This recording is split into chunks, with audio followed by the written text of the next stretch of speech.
Cuanto a los años 70, lo que podemos observar en esta medida en cuanto al término de la inclusión es que nosotros vamos a ver primeramente una perspectiva de integración. Entonces se habla en los años 70 a nivel mundial de lo que es la educación especial y desde la UNESCO se empiezan a generar apertura de estos espacios, pero todavía esta población queda sumamente segregada porque se habla únicamente de la población con discapacidad. En Colombia, por supuesto que también se abren estos espacios y se empieza también a hablar acerca de educación especial y el concepto de segregación sigue estando dentro de la propuesta educativa para la cobertura de la población con discapacidad. Entonces, posteriormente nosotros vamos a ver que esa perspectiva segregadora en los años 80, bajo la legislación internacional y la legislación colombiana permanece, pero que hay una nueva mirada y esa nueva mirada está dada por la UNESCO, que en el año 1981 lo denomina como el Año Internacional de las personas con discapacidad, de tal manera que en Colombia también se implementa la apertura de centros educativos que van a cubrir la necesidad para la población con discapacidad, pero que sigue siendo muy segregadora porque efectivamente no hay una normatividad que legisle este tipo de instituciones y por lo tanto todavía no se considera el concepto de la equidad como parte fundamental del funcionamiento de las mismas, de tal manera que no es la institución la que se adecua al estudiante, sino que son los estudiantes que deben adecuarse al sistema escolar, que posteriormente pues nosotros vamos a ver un avance ya dentro de todo lo que tiene que ver con la historicidad del concepto de la inclusión, pero efectivamente es en los años 70 y en los años 80 donde se puede hablar acerca de esa base integradora para la escolarización de la población con discapacidad. Hola, mi nombre es Kelis Carrillo, licenciada en Ciencias Sociales, especialista en Gerencia Educativa. Bueno, y en mi parte voy a hablar sobre la década del 2000 al 2009, donde la inclusión empieza a entenderse como un derecho humano. Primero, en cuanto a los hechos históricos a inicios del siglo XXI, se da algo muy importante y es la consolidación del enfoque de derechos humanos en la educación. Es decir, la educación deja de verse como un privilegio y empieza a reconocerse como un derecho fundamental para todas las personas. También en el año 2000 se realiza el Foro Mundial sobre la Educación en Dakar, liderado por la UNESCO, donde se reafirma el compromiso de la educación para todos, buscando no solo el acceso, sino también la permanencia y la calidad educativa. Otro derecho clave ocurre en el 2006, cuando se aprueba la Convención sobre los Derechos de las Personas con Discapacidad. Aquí hay un cambio muy importante con la discapacidad. Deja de verse como un problema médico y pasa a entenderse como un tema de derechos. Además, en esta década se da la globalización de las políticas educativas, donde muchos países empiezan a adoptar estándares internacionales, promoviendo la inclusión como parte de la calidad educativa. En América Latina también se ve avances en coberturas educativas, ya que más personas acceden a la educación, aunque todavía existen barreras para poblaciones vulnerables. Ahora, en cuanto a las políticas internacionales, la inclusión es impulsada principalmente por las Naciones Unidas como un derecho humano. A partir de esto se genera la legislación internacional, especialmente la Convención sobre los Derechos de las Personas con Discapacidad, que garantizan el acceso y la participación en la educación.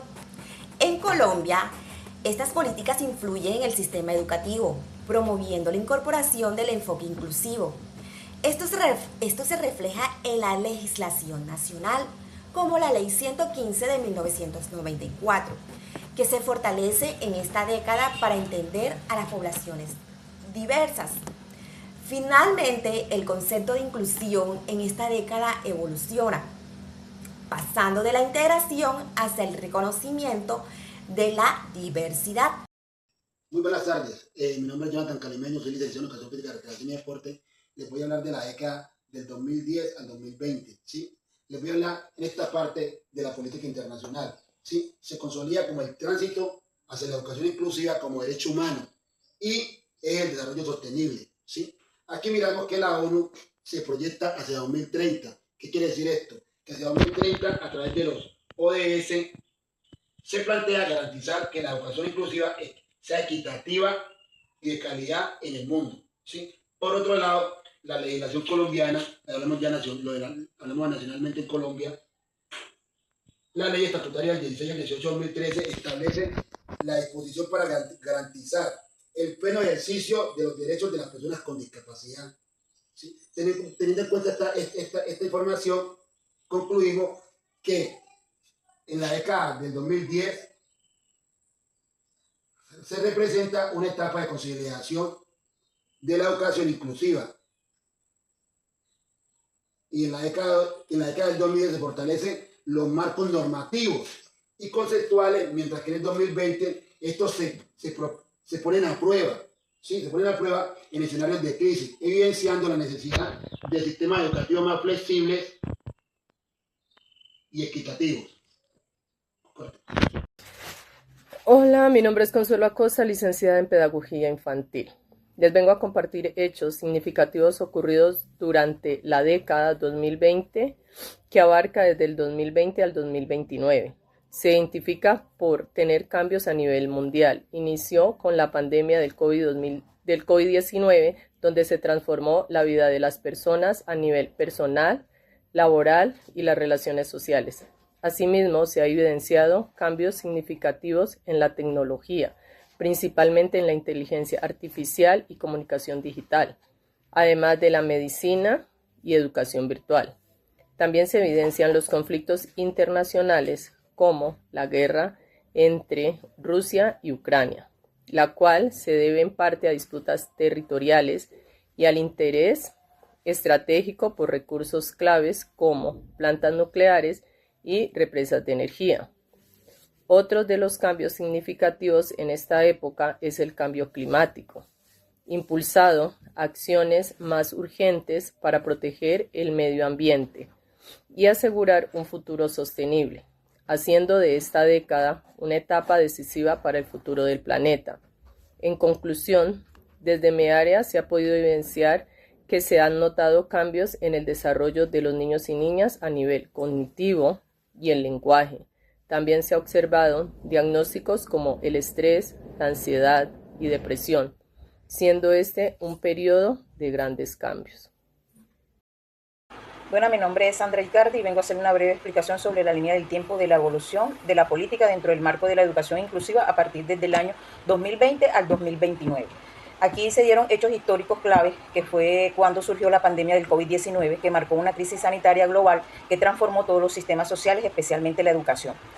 Dentro de este proceso de evolución de la inclusión, deja de centrarse solo en estudiantes con discapacidad y pasa a entenderse como un proceso integral y multidimensional, que reconoce múltiples factores que influyen en la desigualdad, como la discapacidad, género, etnia, condición socioeconómica, ruralidad, migración. Dentro del panorama internacional, desde la perspectiva política, la inclusión se vincula con varios aspectos que tienen que ver con el bienestar socioemocional del estudiante, la educación digital, la equidad estructural. Se refuerza la agenda del 2030, especialmente la ODS 4, que enfatiza la educación inclusiva, equitativa y de calidad. Dentro del campo de la legislación, aquí la inclusión da un impulso en convertir este proceso de educación a ser remota y accesible, donde se da una reducción de brechas digitales, se da atención a salud mental, y dentro de este panorama nacional, desde el punto de vista político, se consolidan enfoques como la educación inclusiva, un enfoque diferencial, la educación flexible, se amplía la atención a poblaciones como comunidades rurales, víctimas del conflicto, diversidad cultural, los estudiantes con trayectorias educativas discontinuas, y dentro de la parte de la legislación se fortalece la implementación de normas como el decreto 1421 del 2017, donde se contemplan con lineamientos técnicos, orientaciones pedagógicas post pandemias, ajustes en evaluación y promoción, y se da un enfoque actual en la exclusión, que es desde allí donde se utiliza como un indicador clave para identificar necesidades de ajustes en el sistema educativo. La inclusión se concibe como un proceso dinámico que se requiere adaptaciones constantes en la población de educandos. Gracias.